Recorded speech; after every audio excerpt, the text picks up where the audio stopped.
Welcome back sa PS Rewind. Ngayon ay babalikan natin saglit ang makasaysayang pelikula noong 1997 na Titanic. Kung di mo pa alam ang istorya ng Titanic ay mapag-iiwanan ka talaga. Kaya muli nating damhin ang walang hupas na pagmamahalan ni Jack and Rose sa isa sa pinakamalaking barko na ginawa ng tao na umukit ng kasaysayan. Paanong ang isang mahirap na boy artist ay nabihag ang pasapuso ng isa sa pinakamayayamang dalaga na engaged na sana pero pinaglaban ang tunay na pag-ibig. Subscribe for more stories. Isang ekspedisyon sa ilalim ng dagat ang ginagawa sa kasalukuyan sa barkong Titanic sa pangunguna ni Brock na sa paghahanap ng tinaguriang isa sa pinakamahal na diamante sa mundo na lumubog kasama ng barko. Nakaraming subok na sila at iba't ibang klase ng modernong teknolohiya na ang ginamit nila pero ang pinakamalapit lang nila na nakita ay ang safe box na ito. Nang bungkalin nila ay nakuha lang nila ay ang drawing ng babae na suot-suot ang diamante na nakapetsa pa noong April 12, 1912. Nabalita sa TV ang progreso ng paghahanap nila at pinakita pa nga ang drawing. Sakto namang napanood ito ni Rose na matanda na ngayon at nakilala ang sarili sa drawing na iyon. Natuwa siyang lubos at agad na tumawag kay Brock at sinabing siya ang babae sa litrato. Agad silang pinalipad ni Brock papunta sa research ship para makatulong sa paghahanap. Pinakita ang mga bagay at mga litrato ng lumubog na barko. At dito na nanariwa ang mga alaala ni Rose at nagsimulang magkwento. 84 years ago, ang unang paglalayag ng Titanic na tinaguriang Ship of Dreams. Maraming tao ang nagnanasang makasakay dito. Boarding na ang mga pasahero at papaalis na ang barko. Dumating na din ang mga VIP. Makikilala natin ang dalaga pang si Rose at ang nanay nitong si Ruth at ang pakakasalan niyang mayamang binata na si Cal. Samantalang ang maangas na binatang si Jack naman ay nakikipagsapalaran pa sa sugal kasama ang kaibigan niya. Mahirap lang sila at palaboy, kabado man, pero sinugal nilang lahat ng meron sila at napanalunan ang tickets ng barko sa Titanic. Sobrang tuwa nila pero papaalis na ang barko kaya nagmadali silang tumakbo at sumakay at muntik pang maiwan. Nagsimula na ang makasaysayang paglalayag ng Titanic at pinabulusok na ng kapitan ang paglalayag ng barko.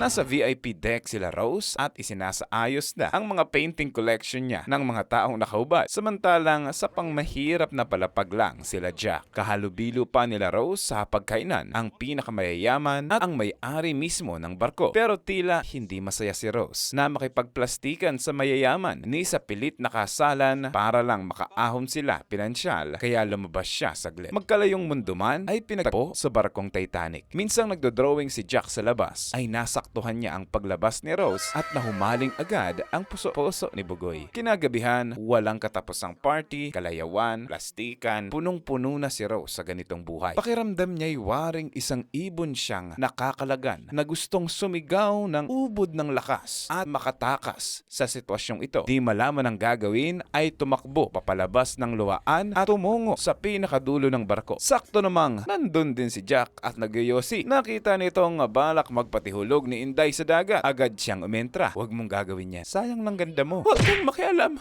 Lumayo ka sa akin. Kundi tatalon ako. Kung tatalon ka, edi tatalon na rin ako kasama mo. Baliw ka ba? Siguro. Pero mas baliw ka siguro kasi naisip mong tumalon. Ayaw kong pangunahan ka pero baka di mo naiisip na parang nananaksak sa lamig ang tubig na tatalunan mo. Napapahirapan ka bago ka mamatay. Nagbagong isip na tuloy si Badiday at tinanggap ang kabutihang loob ni Jack. Medyo may kabubuhan pa nga si Inday dahil pag-akyat niya ay nadulas at muntikan pang mahulog talaga sa barko. Takot ka pala eh. Pero pinilit ni Jack na mailigtas siya at buong lakas na hinila si Inday kaya natumba sila sa magandang posisyon na ito. Saktong nakita sila ng mga bantay sa barko kaya napagkamalang ginagahasan niya ang dalaga. Pinusasa na siya dahil dito at pinagalitan. Pero pinigilan sila ni Rose at sinabing ang totoo niyan ay sinagip niya ang buhay ko. Nang kinalaga na siya ay inaya pa nga siya ni Cal na sumalo sa sa kanila sa magarbong dinner kinabukasan bilang pasasalamat. Kalaunan ay niregaluhan ni Cal si Rose ng malaking diamante na tinatawag na The Heart of the Ocean bilang simbolo ng kaniyang pagmamahal. Kinabukasan ay nagkakwentuhan na sila ng maayos ni Jack sa kanyang mahirap pero malayang buhay at si Rose naman sa kanyang marangya pero nakakasakal na kalagayan. Ikakasal na siya kahit hindi niya pa gusto. Natanong siya ni Jack kung mahal mo bang lalaking pakakasalan mo, pero walang maisagot si Inday at naasar pa nga kaya change topic na tuloy sila at nabaling sa daladala ni Jack na mga drawing. Wow, nagdo-drawing ka din pala ng mga nakahubad. Magaling ka ha? Nakikita mo ang kagandahan ng tao. Kaya nga nakita kita, Inday.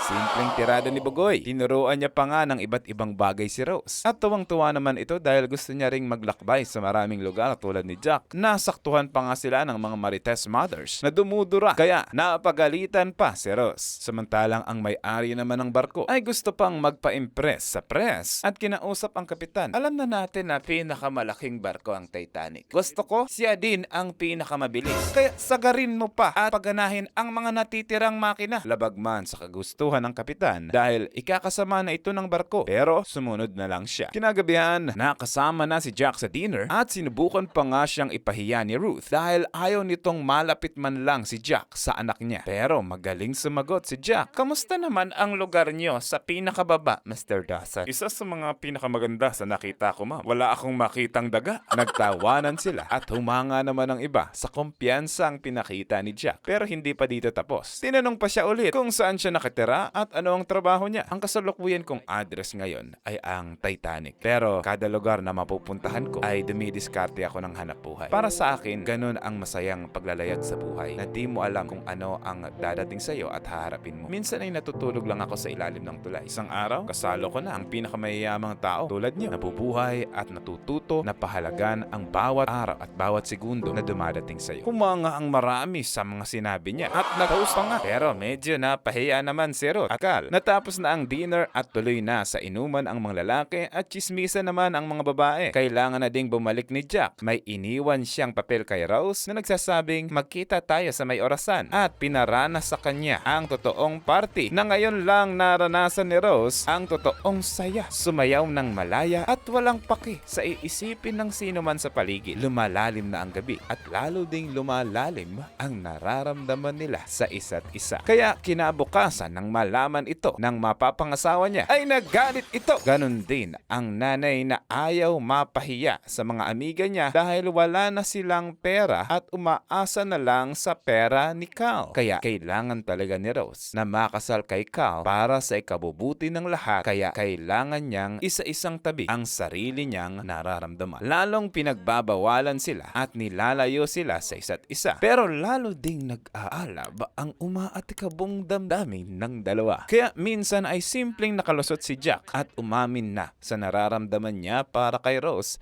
at kinumbensing sumama na sa kanya, mamuhay ng malaya at pasubalian ang ekspektasyon ng ibang tao. Onting isip-isip lang ay sumama na rin siya kay Jack at dito na nga natin makikita ang makasaysayang eksena kung saan niya sinabing, I'm flying, Jack! Flying! Jack!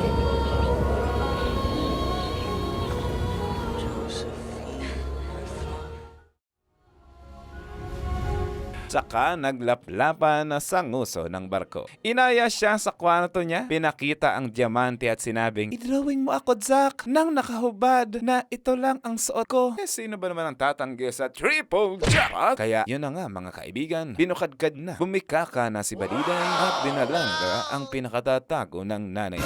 At nagsimula na nga siyang iguhit ni Jack. Buong gabi nang nawawala si Rose kaya pinaghahanap na siya ng mga tao. Kaya tumakas sila ni Jack at nagtatakbo kung saan-saan. Nagtago sa mga kargo kung saan nila nakita ang sasakyan ito. At dito na nga nangyari ang kasarapan at ang makasaysayang fingerprint sa bintana. Sa gitna ng gabi, kung kailan nagsimula ang kanilang pag-ibigan, ay nalalapit na din ang katapusan. Isang malaking yelo ang bumulaga sa barko na siyang nag-alerto sa mga namamakala ng barko. Pilit man nilang agapan ang sitwasyon, pero bumangga pa rin ito at lubhang nasira ang barko at unti-unti nang nilalamo ng tubig. tubig. Agad silang nag-usap-usap kung paano ang pinakamainam na solusyon. Samantala nahuli naman na si Jack and Rose at palihim na pinasok sa bulsa ni Jack ang diamante, kaya nang kapkapan siya ay pinalabas ni Cal. Naninakaw ni Jack ang alahas at pinusasa sa pinakababa palapag ng barko. Sa tindi ng pinsala ay napagtanto nilang lulubog na ang Titanic at inatasan na ang lahat na lumikas. Unti-unti na silang nababalot ng tubig. Nag-alsabalutan na ang iba pero ang iba naman ay pinipilit na maging kalmado. Nagsimula ng pasakayin ang iba sa lifeboats. At inuuna siyempre ang mga mahal na tao tulad nila. Nakasakay na ang nanay niya pero nang malaman ni Rose na ginapos pala ni Cal si Jack sa barko ay tumakas ito para iligtas si Jack imbis na iligtas ang sarili. Si Ramsa na. Naghagilap siya sa buong barko kahit binabaha na. Sa wakas ay nakita niya si Jack pero hindi nila makita ang susi at mabilis na umaapaw na ang tubig. Nakakita ng palakol at pinutol ang posas. Nakalabas na sila pero hindi naman nila makita ang daan paakyat at hindi rin pinapayagan ang mga mahihirap na sumakay sa lifeboats dahil inuuna ang mga yayamanin. Agad na gumawa ng paraan si Jack para makalikas sila sa taas. Pabalabog na ang barko at marami nang nagpapanik. Makakasakay na sana si Rose dahil inuuna muna ang mga bata at babae. Nakita pa sila ni Cal na magkasama at nagmagandang loob pa kunwari kay Rose at pinasuot sa kanya ang coat niya para sumakay na siya sa lifeboat. Kaso sa huling sandali ay tumalon pa si Rose pabalik sa barko dahil ayaw niyang mawalay kay Jack.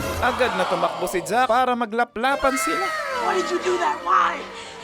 You jump high, jump right. Napuno ng galit at selos si Cal nang makita ang pag-iibigan nilang ubod ng tamis at hindi niya matanggap na talo siya sa isang pobre. Kaya naisip niyang kung hindi ka mapupunta sa akin ay lalong hindi sa iba. Kaya pinagbabaril niya sila at hinabol hanggang sa pinakababang palapag. Nakatakas sila at ang masaklap pa ay nasa coat na suot ni Rose na ilagay ni Cal ang diamante. Kakatakas ay nakulong na naman tuloy sila sa tubig. Marami nang nag-aaway para iligtas ang sarili dahil natatabunan na ng tubig ang barko. Ang iba naman ay handa nang mamatay na lang at naisip na magpaiwan na lang sa barko. Meron pa ngang tumutugtog, pampakalma daw. Nabalot sa sigawan ng paligid. Maraming tao na ang nasa tubig at walang silbi na rin ang mga lifeboats. Tuluyan nang nabiyak ang Titanic at lumubog.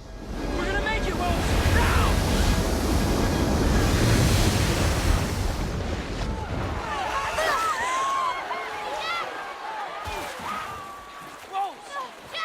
Nakaligtas si Cal dahil ginamit niya ang nawawalang bata para isagip ang sarili. Si Jack and Rose naman ay sa pagmamahalan na lang nila nakasalalay. Sa paglaho ng barko ay libo-libong tao ang nakalutang sa nagyayelong tubig. Ganon din sila Jack and Rose. Nakahanap sila ng tabla kung saan makakasakay si Rose pero hindi na magkakasya si Jack. Kaya nanatili siyang nakalubog sa nagyayelong tubig at naghihintay na lang ng rescue. Nangako sila na anuman ang mangyayari ay hindi tayo susuko at pinadama ang kanilang pagmamahalan. Pagsapit ng madaling araw, may mga dumating na bangka pero wala na silang naabutang buhay pa sa mga nakalutang dahil lahat ng mga ito ay nanigas na at nagyelo. Inaaliw naman ni Rose ang kanyang sarili habang pinagmamasdan ang mga tala. Kaso nang dumating na ang rescue at ginising niya si Jack ay nanigas na rin ito sa lamig. Namatay at lumubog na sa kawalan. Masakit man para kay Rose pero kailangan niyang lumaban. Kinuha ang pito at tinawag ang rescue. Tumahimik na ang gabi at naghihintay na lang sila ng paparating na tulong. Nang makalikas na sila ay sinubukan pa nga siyang hanapin ni Cal pero hindi siya nagpakita. Pagdating nila sa Amerika ay napansin ni Rose na may laman na ang kanyang bulsa at nalamang nasa kanya pala ang diamante. Balik sa kasalukuyan mga kaibigan, sumuko na si Brock sa paghahanap ng diamante pagkarinig niya sa istorya ni Rose. Samantalang si Rose naman ay pumunta sa dulo ng barko at umapak sa bakal at nasa kanya pa pala ang diamante at hinulog ito pabalik sa dagat kung saan daw ito nararapa. Lagi niyang binabalikan sa puso niya ang mga alaala ng Titanic at pagmamahalan nila ni Jack na walang katapusan. Namatay ng payapa at minimithing kahit sa panaginip man lang ay magkasama muli sila ng kanyang pinakamamahal. Alam mo bang halos 3 dekada nang lumipas nang gawin ang pelikulang ito? Kailan mo ito napanood at saan? I-comment mo nga ang gusto mong i-recap namin next. Siguro naman deserve namin ang subscribe mo, dear, para sa marami pa magaganda pelikula.